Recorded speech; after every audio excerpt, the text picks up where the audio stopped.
Well, hello. We're here to do it again. Welcome back to Frightreads Author Talk. Yet another author talk, as always. We're a little later today, which is completely cool. We had to work with some time zone changes. Most of the people that we've chatted with have been on the East Coast. Our 8 o'clock is their 8 o'clock, and it all checks out. Um, Sometimes we get the distinct honor and pleasure to work with somebody on the other coast. So right now it's kind of it's still daylight. As you can see behind me, there's nothing. Usually there's a little bit of light source behind me. Um, it's a little late at night. It is 10 o'clock East Coast time. One of the guests that we've had scrolling past here, I actually was talking to the booth that produced her film. Um, it's going to be really awesome. Um, I will preface this with Jane is feeling a little under the weather. So to fill in the gap and kind of alleviate some of the pressure for her singing voice and whatnot, I conned author Brian Paone to come back in once more. So now that we got a couple of views, I'm sure that the live stream is actually streaming. Let's go ahead and bring in Jane, followed by Brian Paone. So, hi, Jane. Hey, Harry. And hello, Brian. Oh, geez. Brian, do you pronounce it? I thought it was all these years. I've thought it was Brian Paone. I know Not everybody Paone. does. Which I one is know. it? Paone. Pony. It is. Brian You Pony. never corrected me. Well, who's going to correct Jane Jensen? Jesus Yeah. Christ. Yeah. Who's going to do that? You just let it go. There's some people that just got to pass. I think Martin Atkins calls me Brian Paone every time he sees me too, and I just kind of let that one go, All right. least Well, I get I'm going to the see Paone. Martin in July. Oh, really? I'm staying at the museum while I'm there Oh, doing are a you? show, Oh, cool. and I'm gonna correct him on Yeah. the pronunciation of your last name as soon as I see him. Okay. Yeah. That'll So, teach you. yeah. So, Jane, you were a guest that I was super excited to announce, and it was such an interesting, the dominoes landing in place because this guy down here in the bottom box, Brian, Brian Paone, Tony, Whatever. whatever, Paone, I'm a Paone. Paone. Paone. Paone. It sounds Italian no matter how you say it. Yeah, right? Yeah.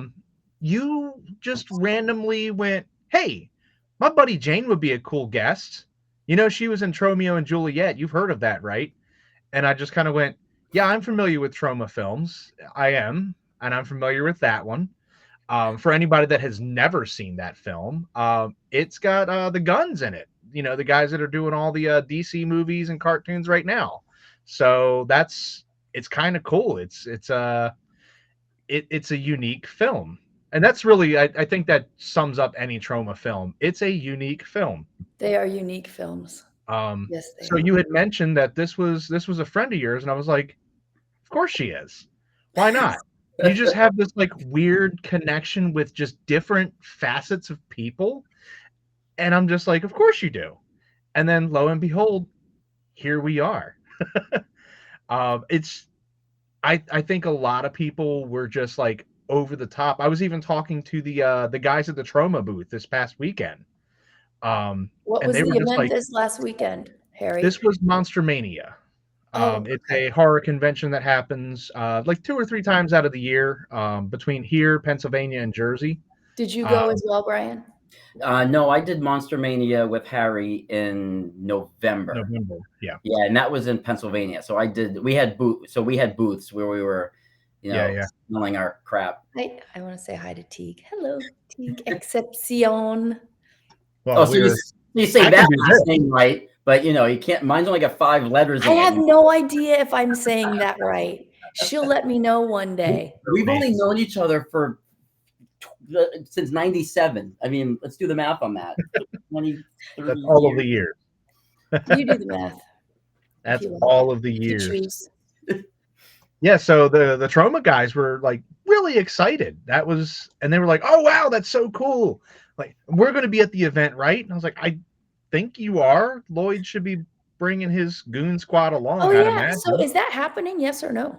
Will Lloyd be there? Lloyd, well, according to my conversation I had on Sunday, Okay. Lloyd is in. That's through a Mhm. separate entity that I dealt with. Okay. So Lloyd is in. And his I guess his merch and video and all that other stuff that they usually cart around in a van. I'm allocating space for them. They're gonna have a whole bunch of awesome stuff, and you're gonna be neighbors with Lloyd, so it makes sense to keep you all together. Awesome. Sorry, Brian. The DeLorean Fun Squad Super Fun Corner. It's gonna Yeah. be Will down. the DeLorean be there? Oh, of course. Yeah. Yeah. We are going riding Brian. I hope so. Do it. Yes, we And are. and I've you been if you waiting want to drive ride it, in that car for how many years? I know. I'll let you drive it. Yeah. Okay. Oh boy. I haven't So even let Harry drive it yet. yeah. So I think out of the cars that we have, the only one that I've driven is the Ecto One, and I don't think I've driven this Ecto One, to be very specific. We have two in the group, and I've driven the one from the 2016 film, but the one from the 1984 movie hasn't been You been guys touched are talking DeLorean speak. It's No, going it's- on. over Well, my this is for head. Ghostbusters, for the Ghostbusters movie. So the Ecto Oh. One from Ghostbusters, I've been behind the wheel of. Um, a Jeep is a Jeep, so we'll just say I've been behind the wheel of a Jurassic Park Jeep. Um, I've driven a Jeep, so same difference, just with dinosaur logos on it. Yeah, I've never driven the DeLorean. I've even driven the Supernatural Impala from the show. I've even driven that. I got to park that. That was a terrible car to drive. I definitely want to own one. The windshield is about this big. Oh It's great. yeah. No, They're so low risen. It's fantastic though. I can see you're surrounded with a lot of Ghostbusters memorabilia back there, Harry. I like it just a little bit. It's one of my passions. I'm actually one of the founding members of our local chapter, the Charm City Ghostbusters. Really? So we're going to have them. They're going to be bringing a giant setup. They'll have the Ecto One for people to kind of hang out with and take pictures. But I think that they asked me how big is the loading dock and what can we bring in it. So I'm concerned with what kind of setup we're going to get. I do know that a 40-foot Stay Puft Marshmallow Man is owned, so That's that's a exciting. possibility. Got some people saying Hi, hello. Diana. Yeah, well, we're going to have a whole bunch of stuff. There's a local haunted house called Hera's Nightmare. They built a haunted house facade. Oh wait, I wanted to ask you. So do you go into haunted houses, or are these houses that are set up to scare around Halloween? But do you also do encounters in homes and places that are rumored to truly be haunted? You talking to me? I'm talking to Harry Oh, about okay. So you're his- talking about as the his Ghostbusters? side hustle in ghost busting. So the Ghostbusters is just dressing up like the characters from the movie. But about a dozen of our people in our team actually do the ghost hunting. Do you do that, Brian?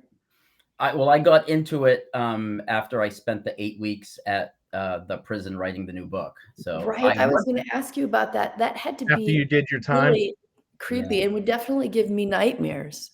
Yeah, so I wasn't into ghost hunting before that, and I wouldn't even necessarily say that I'm, like into it now.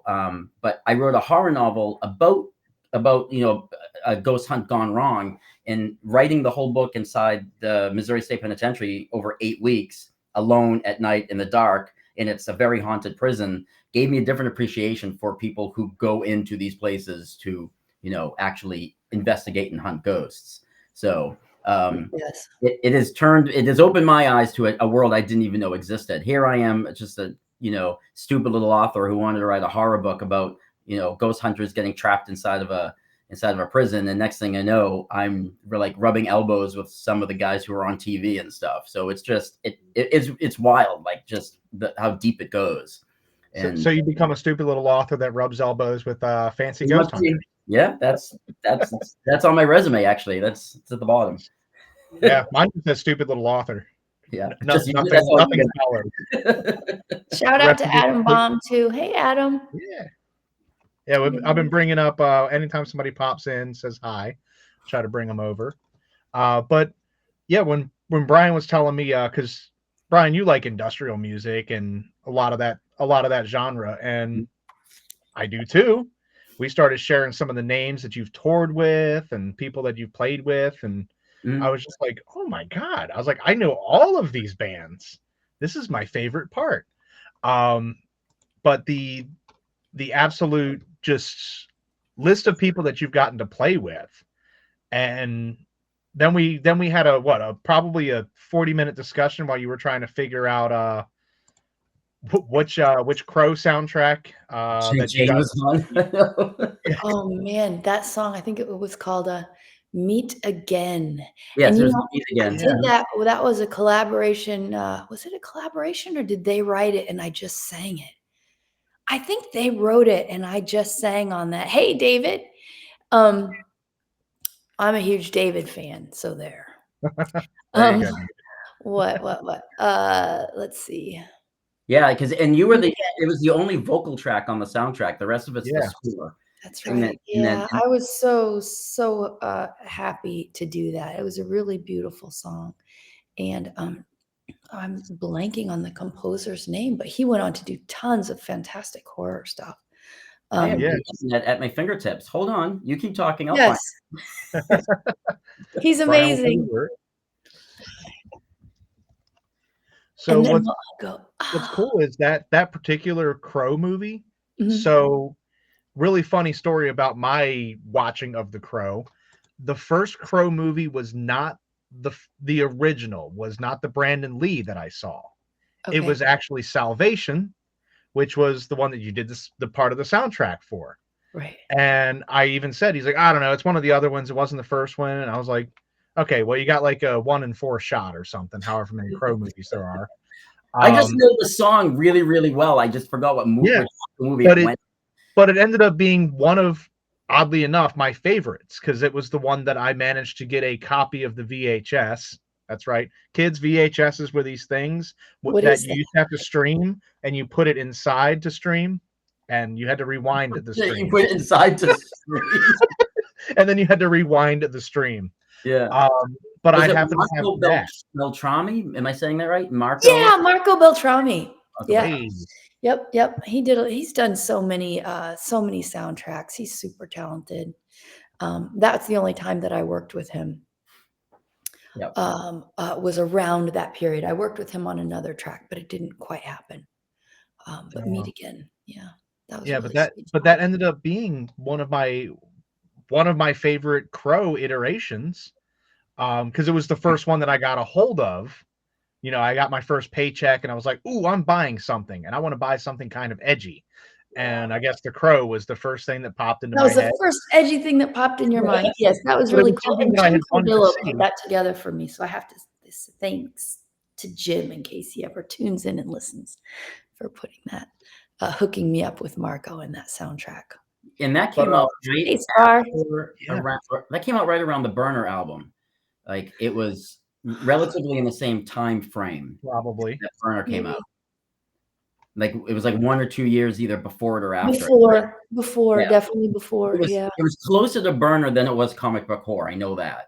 Like Yeah, timeline. there was some time. Because I felt that Angel off of Burner reminded me a lot of Meet Again. It just had like Mm. the same kind of Yeah. Yeah. That, yeah, I always seem to do have some sort of very mellow, almost ballad-esque, dreamy song on an album. There's always seems to be one. I think that was one that I had God, let me look at my last listen to. Um well, I had a Burner was the last album playing, but I had Miss You was playing. Guarantee you my sound will come up and then Facebook will just be like, you can't play that. Yeah, Body Tree.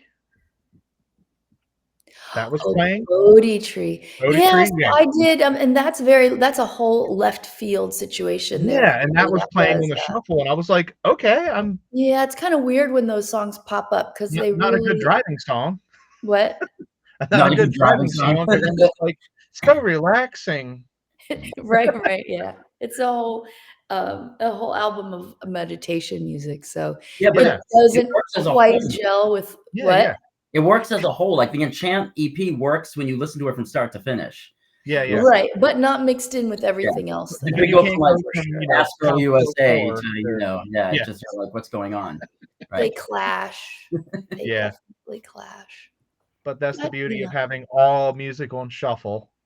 know. It's a Yeah. real wild card sometimes, but it Mhm. is kind of nice because instead of it, because I hate to listen to like the top 5 songs on Spotify for an artist, and those Yeah, are the 5 that you hear over and over and over again. right. I actually got to talk to one of my favorite bands is Royal Republic, and they did a Ask Me Anything or something, and they said how come their song Getting Along is their top song. And I said, because it's the first one Spotify plays all the time. Every single time. It's their top song that they play.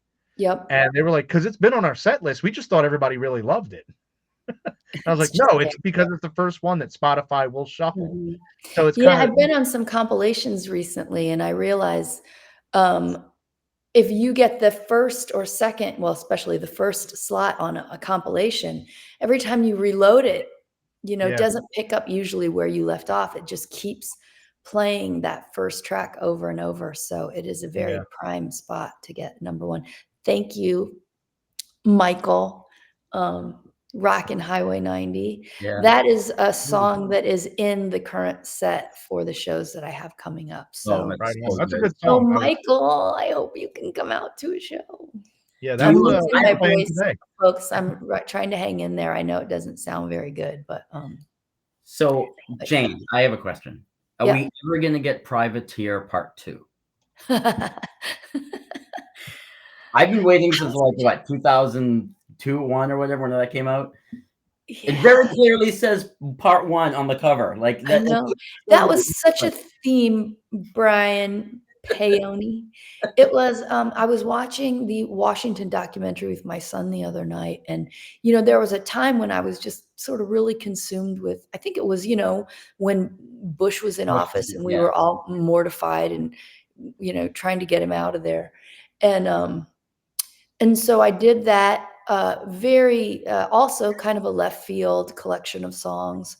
And I wrote a whole um, graphic novel, a comic book to go with that, which I don't think will ever see the light of day. But What? I'd love to find it and read it today, all of these years later. I And would love to publish it if you Yeah. ever want to.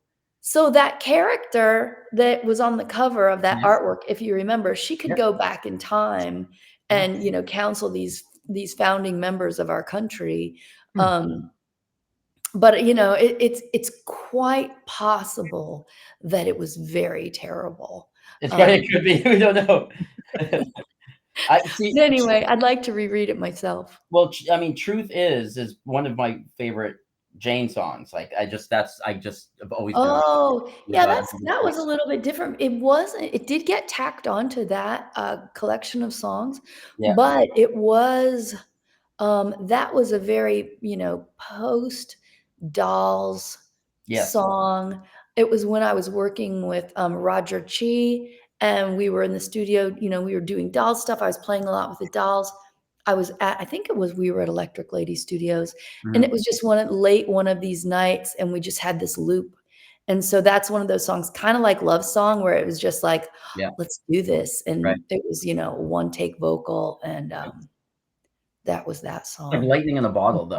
You know. Yeah. Oh, cool. Because I love that, like the Dolls Rock EP came out, and then Privateer came out like right after it, and the juxtaposition of the two are Yeah. just so awesome, right? I mean, so Yeah. I just wanted to use the word juxtaposition in the interview tonight, so that's all. I'm done. I can There leave. it is. All right. That Thank you is for coming. funny. good job here, son. Um, The box. yeah, but oops. Hey, But then Michael J. Carasquillo. It's just fun. It's fun seeing my friends pop in here. so So here's I have a question. The one album And again, this is coming from somebody who's known you since the first record, and also, you know, we've been friends for almost 30 years.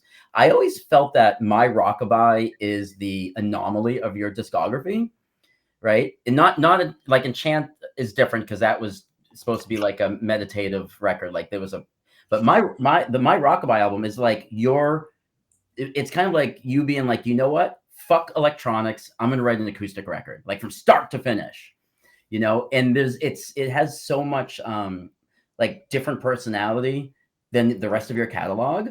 And I find that when I do put your songs on shuffle, because that's usually how I listen to you, when My Rockabye songs come on, they don't feel out of place, even Really? put against like Comic Book Horror stuff or Burner stuff, or even you know, the Trusty stuff like that. It fits. Like, you know, it doesn't feel like it's you know, it's like, oh my god. But when you listen to the album as a whole, you definitely can tell that you were in a different mindset. Like there was, you know, it was a snapshot in time of, you know, like a way of thought of writing. So I might be completely off the mark, but I feel that album just has this like specialness to it because it's like the you know, the redheaded stepchild that still gets along with the other albums and still plays in the sandbox, you know. Yeah.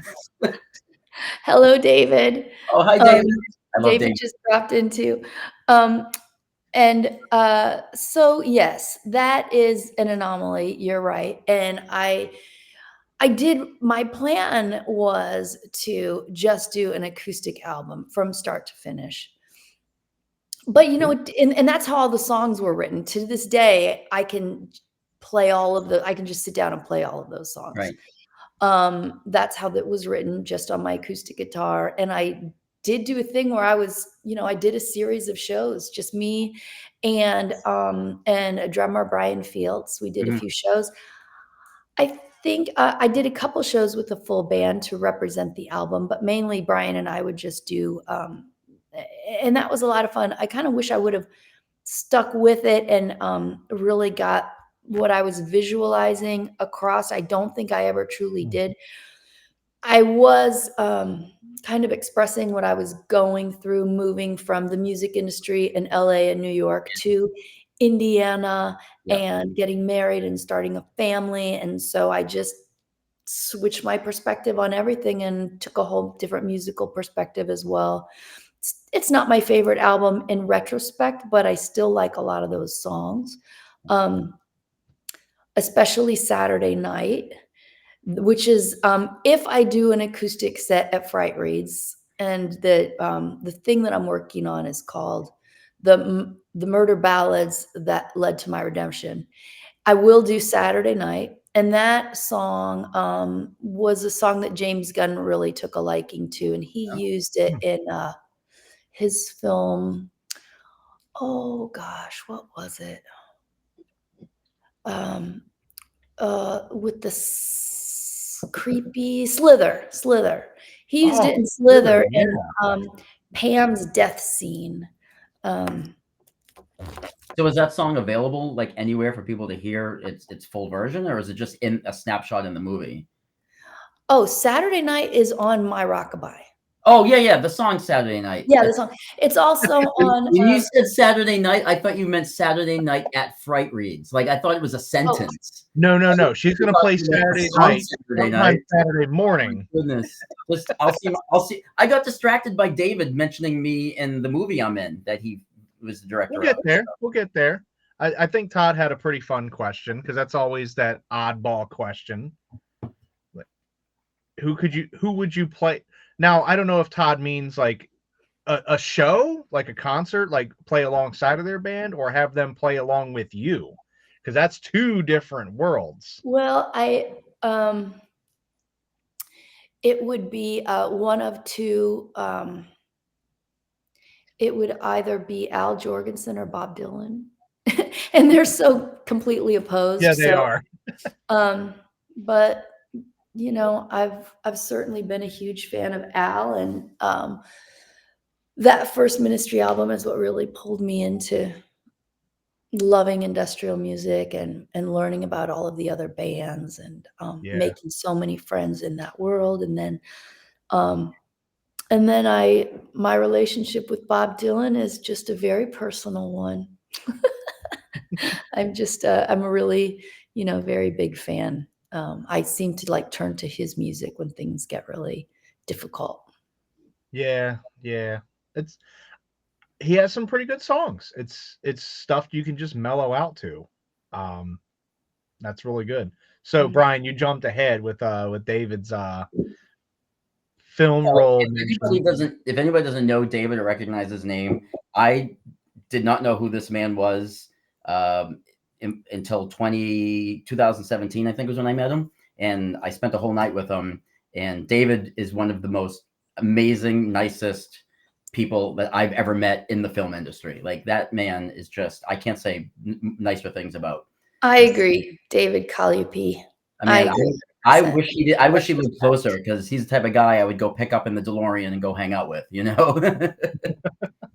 You never picked me up, David, Dorian. come meet us in September. And I got to say hello because I see my sister's in here.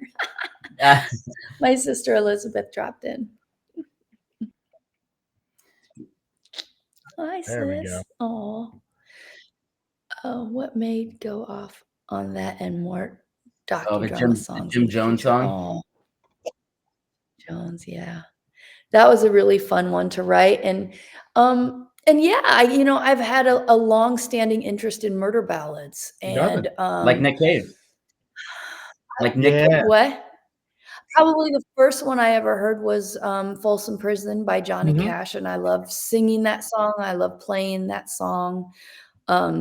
It's my karaoke song if somebody pressures me. All right, well, we're twisting some arms. But so Jim Jones was kind of written like with that in mind to just to tell a longer story like that, and same with Saturday Night. Those were kind of just in the just reflecting my love and interest in murder ballads. Well, we're gonna twist your arm at Frightreads after party because we always have karaoke. You can ask Brian. And somehow Brian sings Dancing Queen every time. I just like that's what happens. Dancing Queen happened. I can't wait. You guys didn't tell me there was going to be a karaoke party after. What was the kid singing that he was? I don't want to say the word poorly, but it was not good. Was it Ministry? Was that what he was singing? Because it was I don't remember. I don't know. He hung on to that band for dear life, and we were just like, oh no, it's happening again. And he would just poorly deliver whatever. It was one band that he hung on, and I feel like it was Ministry. But it was just. Who are we talking about? Some guy at the Frightreads after party last year when we. Will he be there this year? Preferably not, but I'm pretty sure he will. He cleared the room. I think he was affiliated with somebody that does go to the after party. So, yeah, we might be graced by his presence, and you can be entertained. That's the word I'll use. Entertained. Yeah. But yeah. Okay. I love to be entertained just as much as the next guy. Well, that's a long one that just popped up there. Oh, it's Dave. Dave's a talker. Yeah, I was like, that's a big in there. Yeah, listening to comic book horror is like hanging out with an old friend. Oh, I love that, David. And I have albums I feel that way about. So that's a giant compliment. Thanks. I really That's always good because I have songs that I listen to that take you to a specific time or place. And not a lot of songs do that, but that's really cool to hear that. Like that's just reuniting with an old friend. Let's see what else is David got? And we are old friends, so. But musically, when you just listen to it, it just takes you to a specific place. And that's always good when a song can do that. He's letting you know about. I'm gonna look for that album, David, that you're just suggesting there. Yeah. I'll have it. I'll keep an eye out. We got a question here. Let's see. What's the most haunting sound or song you've heard, and which song gives you comfort?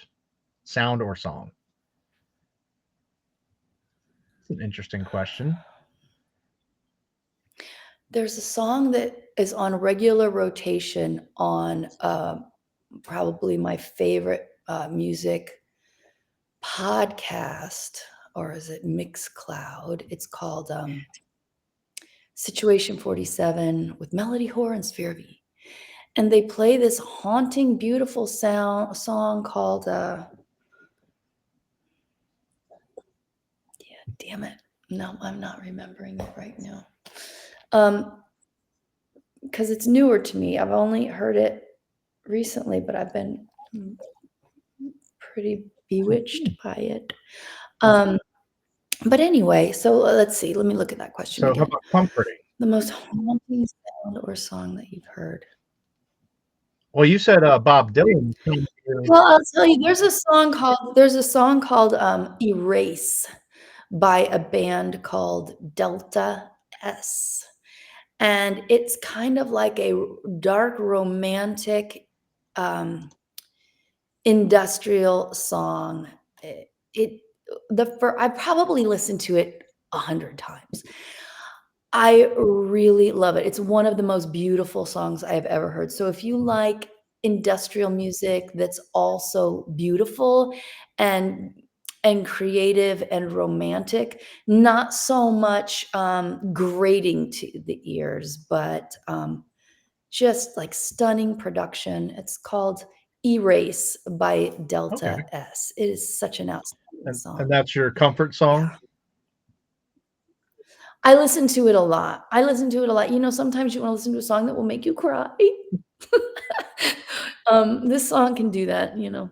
I have so there's a friend of mine.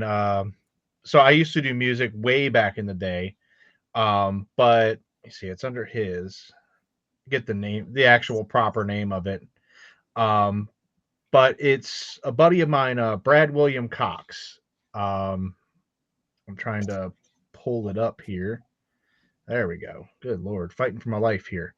So Oh, I should say my song Erase that I was just plugging, there are 2 versions of it. The first time I heard it, it was with a male vocal. There was a revisiting of the track with a female vocal that didn't hit me the same way. So if you're out there looking for the song, I would go so with the male vocals is it. Well, that's the one that works for me. So Okay, what were you saying, Henry? A friend of mine, Brad William Cox. That's how you can check him out on Spotify and what have you. Dude's been doing music forever. He partnered up with a fellow musician and did a song called It's Not Goodbye. And when you mentioned a song that you just listened to that you also just need to get a good cry out or just be in your feelings for a bit, Yes. that's it. And it's just one of those songs where you're like, huh. And I've talked to him about it, and he said the more it gets listened to, the deeper it becomes. And I don't think that they intended it to be as deep as the meaning that you can drive from it, because people have talked about, you know, this is a song for when a family member dies. They've heard that, and you're just like, ooh, yeah, I can see that. Or for a breakup song, or you know, you're just leaving, you're just going away for a while. Like, it literally just pops into every box.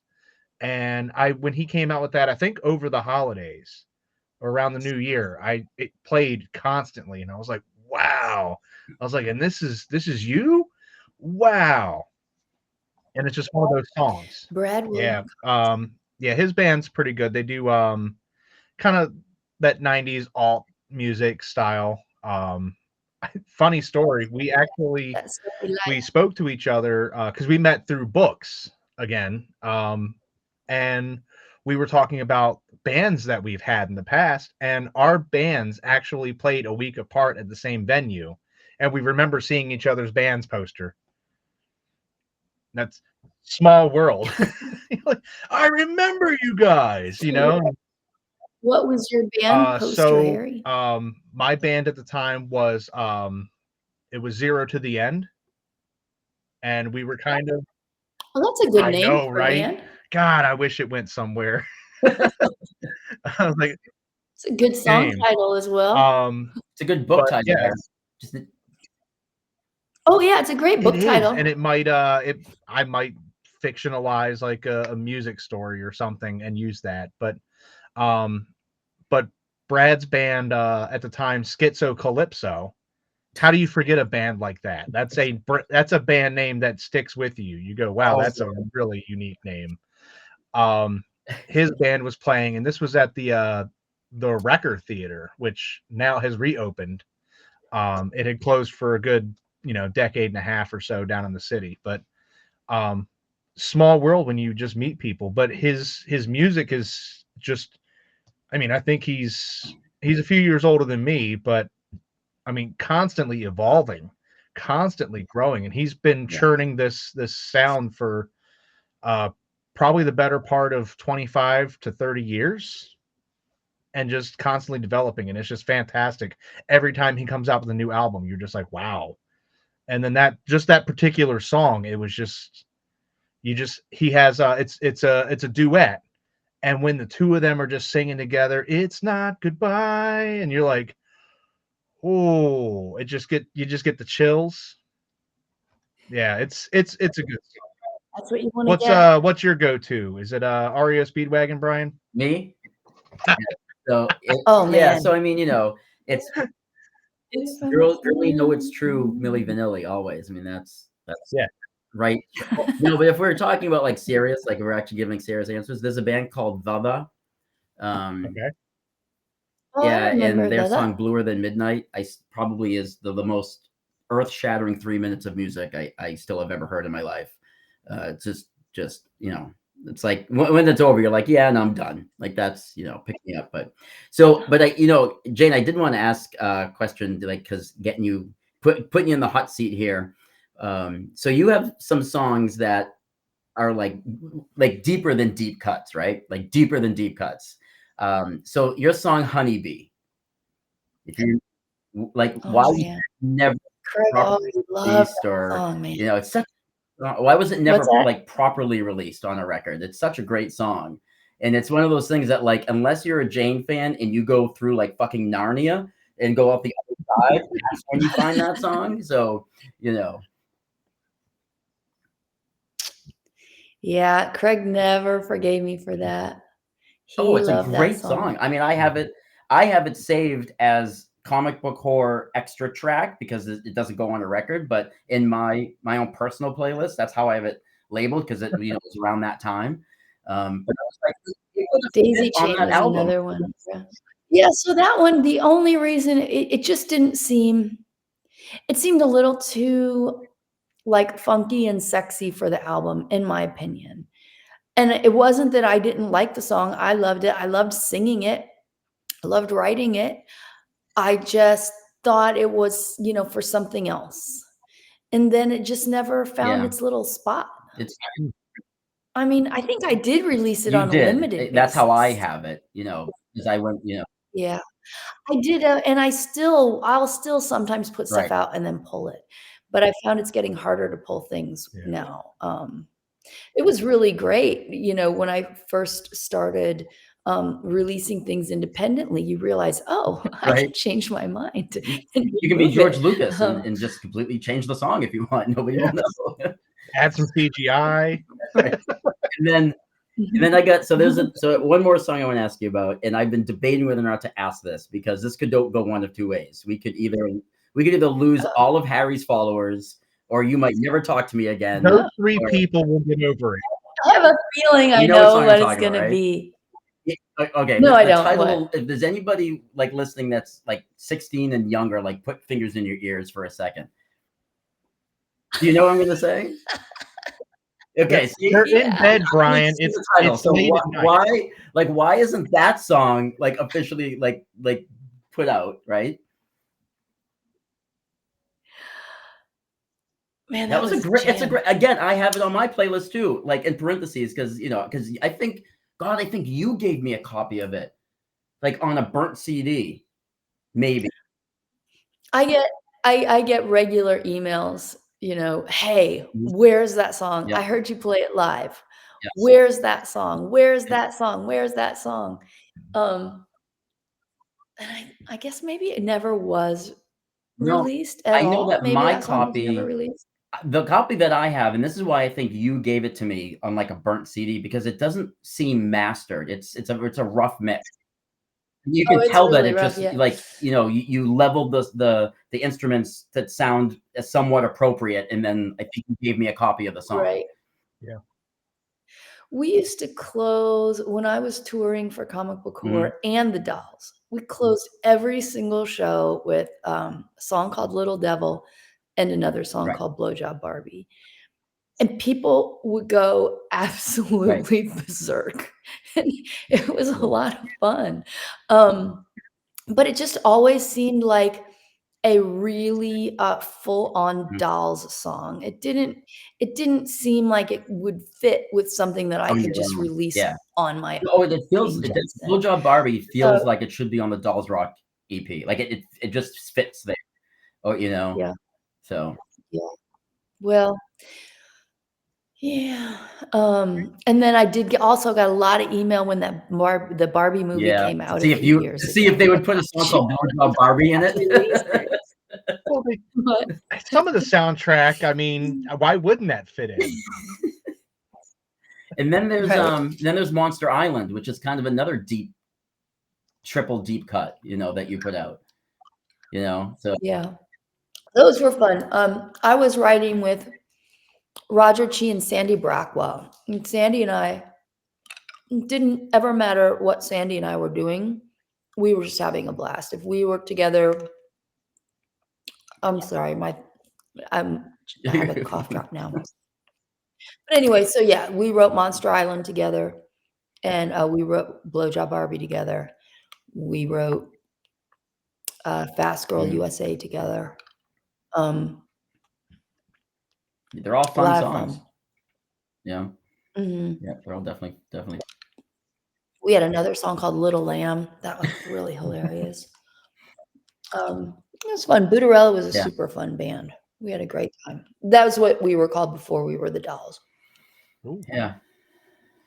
So, Harry, I was looking to you because you had like some kind of checklist or something. No, you have these questions. You know, I just figured that there's probably other people watching who know these deep cuts too, and you know, might want to know. Yeah. You know, if we're ever, you know, I don't know.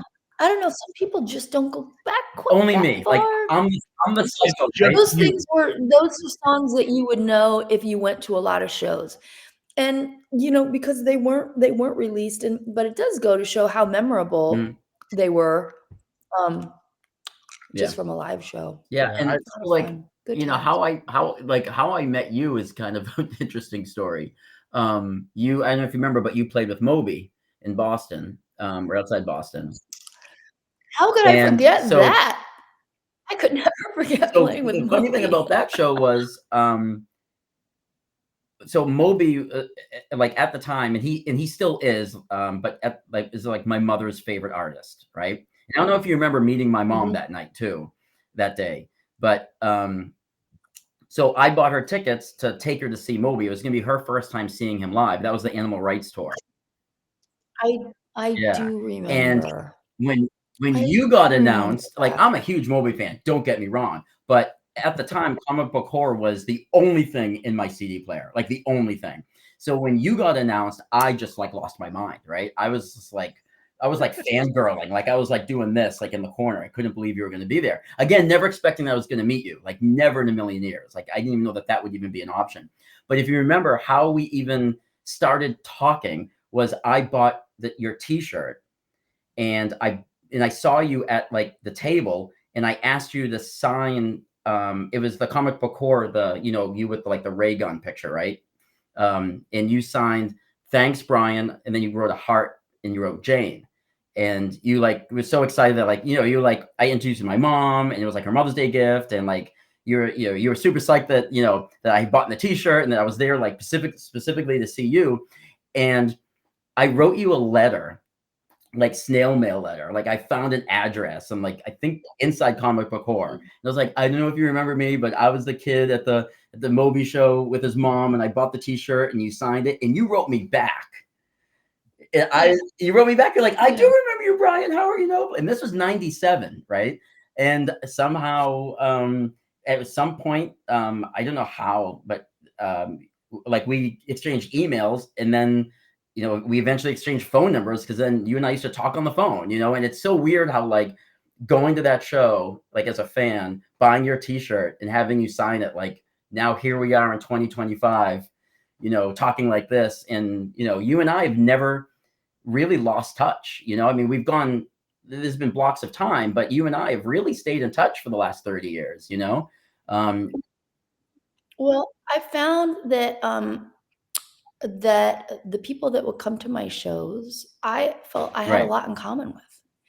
They were coming to see, like, from that weird cover and that kind of left of center music. If they were really into that, I already know that I Right. like them too.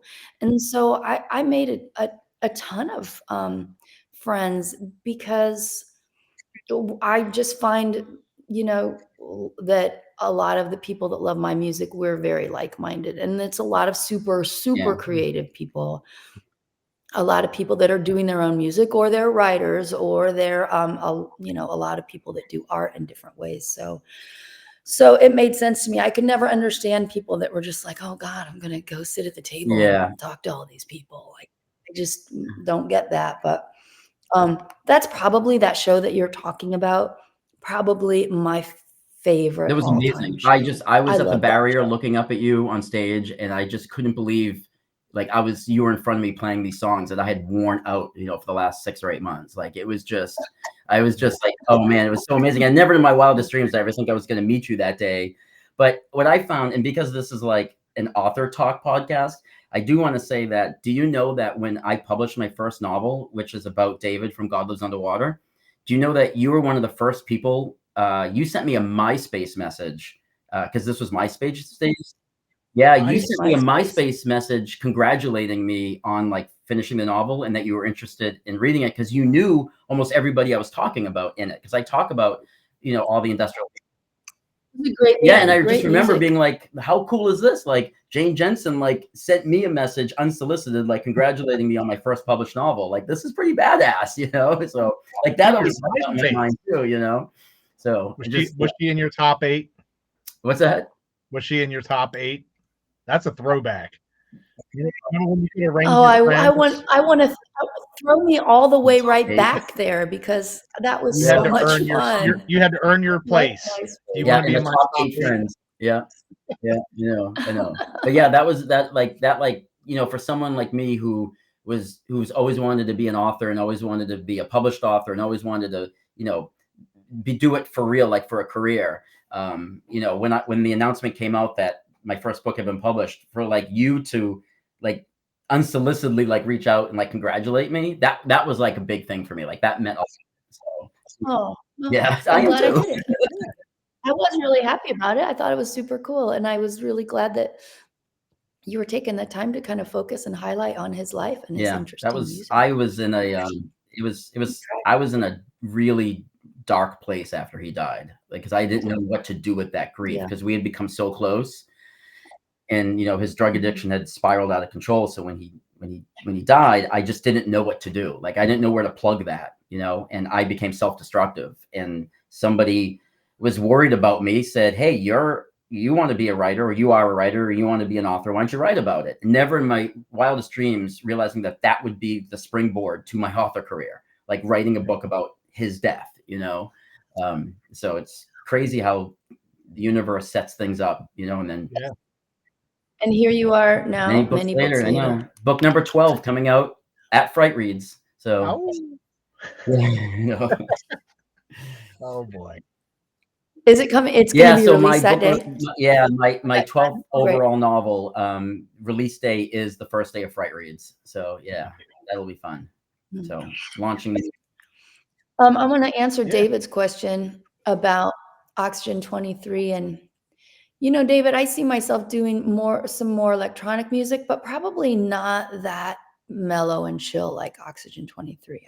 I don't think so, but I'm definitely down to do more heavy Are electronic you music. still in touch with Oxygen 23 was with another person, right? Who was that with? That was a, collaboration with Jim Marcus and Van Oh, Christie of oh, Die that's right. That's right. That's Warsaw. right. Right. Yeah, and so, this show I have coming up July 25th for Electronic Saviors Volume 7, Mm, To Cure Cancer, that's what it's for. We're promoting that album, but I've got a yep. song on it. Jim Marcus's not Die Warsaw, but his new band, Go Fight, has a song on it.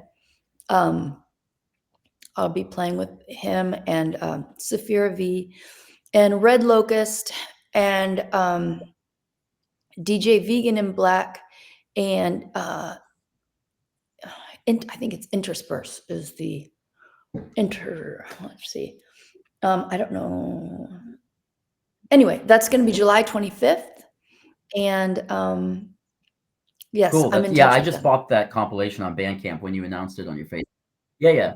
Oh, you So, did? yeah. Oh, great. And yeah, I like the Oxygen 23 album is, like you said, it's really mellow. It's a different tone.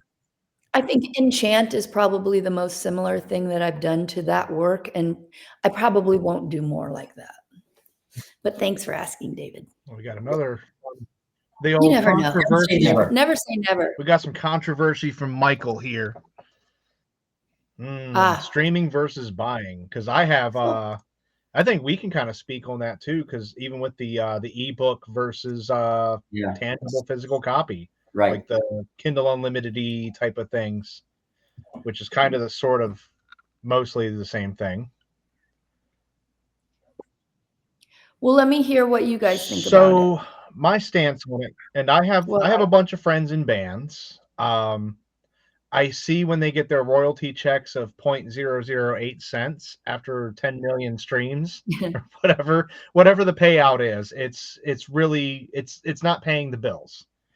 You need to be at a Metallica level of streaming where everybody across the globe is streaming your songs constantly to make any money.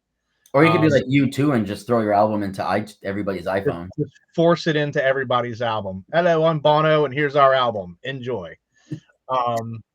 Yeah, so I advocate for both, because the same argument can be made for, for books, when you can download the electronic book through, an unlimited service where you can just read all the books you want, but the author gets peanuts, essentially, in the grand scheme of things. They might make $1 if they're lucky. The fact that you are getting exposed to this person, you're viewing their material, their work, listening to their album, their singles, whatever they're creating, is great, but the payoff has to come out somewhere else. If you are a fan of this person, you're not to say taste testing, but you want to actually be invested in this author. Say I read one of Brian's books, and that was unlimited Kindle or something, and he made 38 cents off of it. If I see him at an event, hopefully the turnaround is that I buy 2 or 3 of his paperbacks and get to meet him and get signatures and, lose my mind. The same as it is for music. I hope that, I came from the Napster, LimeWire era. Everybody got the Family Virus that was supposed to be Limp Bizkit or Linkin Park song, but it was a virus. We all came from that era, but at the same time, hopefully you went out and purchased the tangible real album.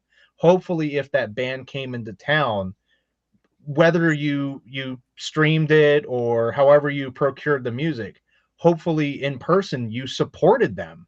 You bought some band t-shirts, you bought a vinyl or something goofy that you can't get anywhere else. You met the band and had a good experience at their concert. That's what I hope is, the perfect utopian answer. Not everybody does that. People will just continue to stream, never go anything further, or, worst case, steal the material, which I don't advocate for. It happens, but at least physically support the artists that you are enjoying in some capacity. I would have to say streaming versus the physical. It's hard to say physical these days because we're just running out of room, and the devices no longer really do these things anymore. I don't even have a CD player in my car. So the only option is the DeLorean has a cassette player. Well, the DeLorean has like an 8-track and probably a record player in there. And it works. I have the original stock Craig radio cassette player in the DeLorean. But I will look for a cassette of the Dolls. If you have a cassette of your stuff, we are blasting it out of the DeLorean. That's all I'm saying. Do it. But yeah, that's kind of my take on it. Is as long as you're supporting the creator of the content, that way they can continue to make more content, because the last thing you want to do is bankrupt your favorite band or your favorite author, and they can't tangibly continue to create. Find some way to support them. What do That's you why got, I, Brian? I pretty much exclusively get all my music from Bandcamp now, because it goes Yeah, right to the artist. right to the band. Even Amazon, if you're downloading, buying if you're buying the MP3 album from Amazon, it's better than streaming or stealing it, right? But Yeah. like you and I know, Amazon's cut to Bezos takes his cut, man. You got to pay for the new rocket. Right. I only make like 67 cents on the dollar, I think, with each ebook. And that the rest of that money helped put Katy Perry in space. Right. I hope you know that. So Your book. I like Bandcamp. I like Bandcamp because I know that like the artist is getting, the most money they can get. Yeah. That's what I tried to do too. If I'm buying if I want something from an artist, I look Right. for it on Bandcamp, and hopefully it's there. That's where I buy most of my music. If I'm casually checking something out because someone asked me to, I will probably stream it. If I'm listening to, my old favorite 80s hits, I'm probably going to stream those, because I also, I no longer have my CD collection. And David, I see you say, I hear the kids are buying CDs again now. I have a friend who's a masterful mastering engineer, and that's his professional job. And he says that CDs, the way that they're mastered, are really sonically the best quality sound available if you're an audiophile. So that maybe vinyl. I don't know how accurate that is, but I tend to take him at what he I would say suggests. vinyl would have a good sound. But it doesn't mean I'm going to run out and start Right. collecting CDs again, Oh, unfortunately. darn. And I also don't have a CD player in my car or in my computer. And I've moved enough that I just, you start letting things go after a while. Yeah, the physical media is the first to go. And that's the other problem too, is the only thing you should, I started to reduce my movie collection. And then you realize, oh crap, this movie isn't available anywhere. And thank God I kept my copy. Not that it's, now he's got the rights back and can put it out, but I had the movie Dogma, which was available nowhere because it was in a legal hell. And Kevin Smith finally this year got his movie back. And he's actually, as we speak, I think this past weekend, it was the 25th. God, my heart, everything just felt old real quick. The 25th anniversary of Dogma. It might be 2025, something like that. It's a milestone year. But he's showing it up at Smodcastle up there in Jersey.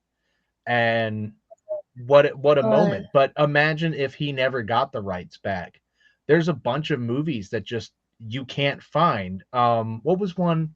There was one that I was looking for. I know Drop Dead Fred's hard to find. I know you have it, Brian. Mm-hmm. But Drop Dead Fred sometimes is hard to find, and that was a great. Well, do you have it on VHS, or you have No, it on? I have a digital copy of it. Yeah, because I know you have it, but because I saw it, I was like, oh yeah, okay, respect. But there's. I also have Attack of the Killer Refrigerator, so I don't know how much respect I'm going to be getting. So it came up in. Yes. Oh, I have to throw this in because Interface is the awesome other band that is playing Electronic Saviors Cancer for the Cure benefit in Chicago at Bourbon on Division, July 25th. It's Interface fun with me. Yeah, but there was a movie that we had read a book by author Christina Henry, who did really dark Alice in Wonderland, and she does a lot of the old Disney tropes, the Little Mermaid and Peter Pan, but makes them super dark. And I was just in the mood to watch one of the few Alice in Wonderlands that has the Jabberwock inside of it. And it's one from the 80s where, it had everybody in it. It had Red Buttons, Patrick Duffy, John Stamos was in it. It's just got like Carol Channing has a great musical number, and it is not available anywhere. Even Bezos's huge library of stuff, not available. and I've never been able to find it anywhere. I have a bootleg copy from the 80s that my parents recorded off of the VCR, and it's from like 86, I think, 85, 86. And it has the original like Colgate commercials in it. It's just surreal. But I managed to find a DVD of it at FYE or somewhere ages ago, and now the movie's just disappeared. And it's one of the best. It's a little two-part made-for-TV deal, so it's wild that you never know what you should hang on to, and it's just what a risk. Right. You have to downsize, but what do you Yeah. downsize? If we lose our connection to the cloud, then Yeah, So yeah. I do want to talk about like Frightreads, right? So the weekend that we're all going to be together, right? The three of us in a room together. I don't know what's going to happen. The three of us in a DeLorean. So you're going to kind of you're going to try to set up a trauma corner or trauma aisle or trauma land. Right? The correct phrase is Traumaville. Traumaville, right? Traumaville. Yeah, I was actually talking to the folks from Trauma this past weekend. Those guys have a good slice of real estate that they can set up that has, I mean, the whole videography, everything that you're looking for, things that you weren't even looking for, you'll find. Things that you tried to avoid, you will find. They have everything there. They had Toxie standing there with his little mop doing his thing. They usually get some characters you could take photos with. They're actually going to be given a good chunk of space to sell their wares and offer their photo op, which Jane, you can obviously slide into and take advantage of. And Lloyd's going to do the same because that's his, it'll be his space. But we're going to set it up in such a way that both of you can do photos and maybe even joint photos if you hash something out, at the event. But it'll be just this entire block. I've been trying to track down Monique Dupree, who was in some of the 90s and 2000s and later films like what was it? Class of Nukem High 2. So she was in a couple of the I call it the second wave of Trauma. Try to get her to join you guys and just try to make a little Trauma corner. That'll be pretty cool. Unfortunately, it won't be near the DeLorean. So if Jane's not at her booth, go look at the DeLorean. The driver's seat. If I can't find Jane, I'll just look in the car and be like, oh, there she is. Oh, that makes sense. So I do know your voice is killing you, and we've hit the hour mark. But I do want one last question from me that kind of ties why we're even here talking. I don't think and as long as I've known you, I don't think I've ever heard the story of how you became Juliet in that movie. Like, how did you even get that role? You know what I mean? Like, what's the steps that happened for you to be in that film? Yes. That was, it was no accident. It was, I had just moved to New York and was definitely, I studied music and theater in Chicago and was going to New York to state my case and make it happen. And so I didn't have any representation. I didn't have an agent or a manager. So I was at this stage, and actors know before you have representation, you're just looking at any kind of breakdowns you can get your hands on and looking for auditions. And so I did a few independent film, some small things. And I did some small things in Indianapolis and Chicago before I left. But I saw this Trauma Films, and my brother-in-law at the time had already told me about this film company in New York called Trauma Films, and it was the last real independent film company. And their films were so bizarre, and they were, he kind of created legend around Trauma before I ever met Trauma face to face. I was aware of them, and I was like, wow, they're doing a brand new movie. I got to audition for this. So from there, then I did my homework about Trauma and Trauma Films, and I went to do the audition, but I wrote a monologue called Everything I Ever Needed to know I learned in Tromaville, based on the everything I ever needed to know I learned in kindergarten. And then I went and I went to the video store, and I before I went in for my audition, I rented every Troma film I could find, and made little references in my monologue to the films that I just built them into the monologue, and they liked it a lot. Nice. They Well, I mean, liked it a lot. obviously the I movie think happened, so they must have. the movie did happen. Yeah. I got the role. So it wasn't like I fell into it. I really, really tried to. I really Yeah. stuck my neck out for that Yeah. voice. No, it's great. I'm just kidding. It was such a blast. It was probably one of the more fun summers that I've Yeah. ever had. So I have to give that movie a rewatch, and I gotta sucker my wife into watching it because we watched we've only watched one other Troma film together, and that was Bloody Hook. And that's a movie. It's a weird movie. You don't have to get through a whole movie. You don't. It's okay if you don't. Some of them are really hard to watch get through. movies together. It's just the We novelty watch of it. movies together as a group, and like I built during the pandemic an entire outdoor theater so we could still like watch movies together, but outside. So it was one of the movies that we decided to give the group watch. But I think I'm gonna have to wrangle everybody up, and we'll watch Romeo and Juliet, and gotta watch Cannonball Run because we have one of the stars from Cannonball Run there. A lot of old school movies we're gonna have to just cycle through, and I think we'll all just have a blast being fresh and ready to go before the festival and talk to everybody all about their movies.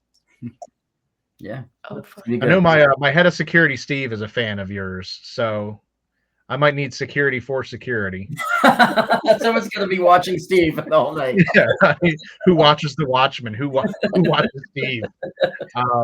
But yeah, he's a good guy. He's excited.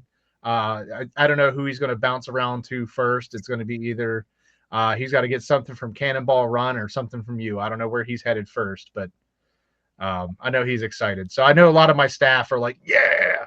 Is Jane forward flying to in on? She's flying in on Friday. Is that when you're flying her in? Yeah. Okay. So I mean, depending on how much the event Saturday and Sunday. Yeah. So I mean, depending on what time you land and how much luggage you're coming with, I might be able to pick you up in the DeLorean at the airport. She can only have like a little 2x2 bag. No, there's enough room, but it depends on how much it is. That would be then so what we could do is amazing. then I could drop her off at the hotel, and then I could bring the car over to Frightreads and then stage it from there. Yeah. Right, because you're going to be there Friday night setting up, right?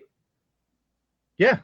So I mean, I could if I pick her up in the DeLorean and then drop her off, and then I can then drop the car off, because I think I'm going to stay in the hotel too. I don't think I'm going to go home that weekend. I'll just probably get a room at the hotel. It's probably a good call. Save you a drive. Yeah. It's going to be a lot of blast. Fun. I mean, I'm looking at this year is going to be, we've almost quintupled the amount of space that we have usually. Everybody's building bigger displays. We're going bigger and better. It's going to be a blast. You're going to be screening movies all day long on Saturday? Allegedly, yeah. So yeah, and my daughter her film you might be showing my daughter's film. I might be. I'm Brian, I don't know if I know. So yeah, Annalise is going to film school. She's going to college to be a director. She wants to be a horror movie director. Did you see my post of her meeting John Carpenter? No, I don't think so. Yeah, she got like a one-on-one with John Carpenter at a convention last month. Like, he pulled her aside to talk to her, like, gave her a whole talk. Yeah, like a 7-minute talk away from the crowd. Like, he had hundreds of people at his booth waiting to get autographs, and he pulled her aside and had like a one-on-one chat with her. Yeah. Pretty wild. Yeah. Wow. These kids grow up fast, I know. Brian. So now she's making movies. She had a movie win an award in DC at a small little movie film festival, and she's been in some horror films where she's like actually in the credits. So she has an In-It Movie Database profile now, and she's actually like working on films and stuff. So Yeah, well, I know we're gonna have That's- I know we have Things Forsaken is gonna be playing their Faces of the Undead. We're gonna have something from Absurd Pictures Productions. I think we're gonna do Blood and Breakfast again, unless they get another one of their movies up and ready for us. But looking to have about 4, maybe 5 films if time permits. We'll have your daughters in the mix somewhere, and hopefully there's a huge crowd and they can all cheer and applaud and Yeah. enjoy the film. She'll feel like it'll be good for her. Yeah, definitely. Oh yeah. So. Well, this has been a fun adventure. I'm glad both of you guys were able to jump in because Brian's a wealth of knowledge with everything you do. So I was like, I'm gonna need you in here because I know you have like this insane knowledge of like the deep cuts, B-sides, rarities, things that were just written on a notepad or a napkin in a restaurant. He knows about it. So I'm glad you were able to dive in here. But if anybody's looking to answer sort of one of the questions that went by earlier, somebody asked if we were only in Maryland. Unfortunately, excuse me. Wow, we're all having throat problems today. How about that? Unfortunately, yes, we are only in Maryland, but we're central to BWI Airport. It's just I wouldn't even say a hop, skip, and a jump to our event from there. But we're probably 15, 20 minutes from the airport itself. If you want to make a nice vacation out of it, highly recommend it. This is our 5th year, half a decade. That's for conventions and festivals to not just be floundering, like whatever, that's pretty monumental. So it'll be a lot of fun. I highly recommend coming out. We got tickets online on frightreads.com. Read the list of authors we have. Look at the amazing vendors that we have, the special guests that we have, Jane included. There's so many great people. You will absolutely have a blast. I don't think you'll be able to do it all in one day. That's almost a challenge. I don't think you can do everything that we'll be offering in a single day. But definitely come out. Go to frightreads.com to get tickets. Go to Jane Jensen Music to get pretty much every link to everything and check out all the albums and get yourself prepped and ready to go so you can come out in September and be all knowledgeable like Brian here. And of course, we'll plug Brian. It's Brian Paone or Paone or Pony. But check out his latest book, which is These Walls Still Talk. That's coming out next month? Yeah, the book release party is at the Missouri State Penitentiary with an overnight ghost hunt to follow. There you go. Pre-order it. Get tickets to go to the event. You can go on a ghost hunt and get a cool book. Sweet. Yeah, David Christensen adds that the Poe Museum is there. Yeah, the Poe Museum would actually be about a half hour away from our event. So you could realistically cruise through the Poe Museum and still come see us about 12:30, 1 o'clock and not miss much. So what a weekend. That sounds like we a plan. have some cool stuff to see out here. You can go to Old Ellicott City, which is just around the corner, and do some spooky stuff. There's a lot. There's so much. So if you are planning to come out here, definitely Google up some local attractions and have yourself a hell of a weekend. But Jane, thank you so much. Can I just once more? I just want to July 25th in Chicago, Bourbon on Division with Interface, Go Fight, Saphira V, DJ Vegan in Black, and then we're also doing an event at the Museum of Post-Punk and Industrial Music, a VIP special event, all to raise money for cancer, for Electronic Savior 7, and also Red Locust will be playing. That's going to be an awesome show. Yeah, very excited if I was available that day, I would 100% be interested to go. So thank you very much for your. Yeah, wait for September, guys. It's going to be a fantastic time. Oh, yeah. I'm super happy and excited to be there. It'll be wonderful to reunite with all of my old Troma It'll be buddies. a blast, and I'm looking forward to pull all the Troma people together. It'll be a lot of fun. But thank you very much for taking your time out, Brian. Thanks a lot. And we will see you guys next week for the next video. Thank you so much for tuning in. Thank you. Bye. Thanks, everybody.